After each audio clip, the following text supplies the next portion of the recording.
সিঁড়ি দিয়ে উঠার সময় দেখলাম লম্বা চুলওয়ালা একটা মেয়ে উঠছে, পরনে একটা শার্ট আর প্যান্ট, হালকা পাতলা দেহের গড়ন।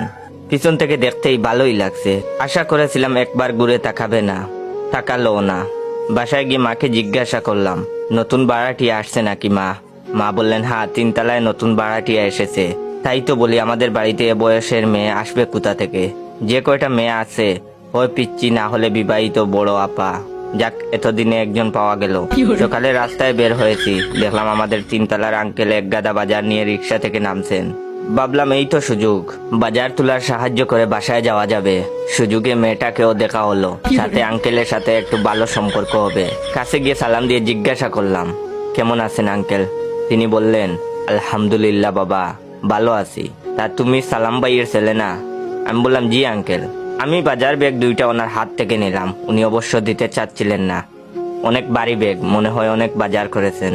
2 হাতে 2টা ব্যাগ নিয়ে 3 তলা উঠে গামিয়ে গেছিলাম।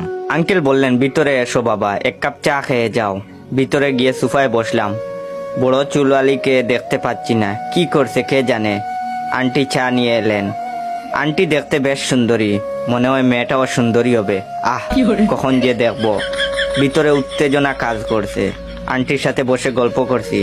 উনি আমার সম্পর্কে অনেক কিছু জিজ্ঞাসা করলেন। আমিও খুব আগ্রহ নিয়ে সব প্রশ্নের জবাব দিচ্ছি, আর আশেপাশে সুন্দরীকে খোঁজ করছি।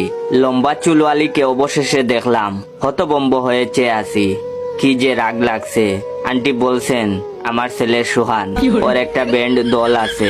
ভাই, এটা শোনার পর আমি ওই জায়গায় বেহুশ হয়ে পড়ি।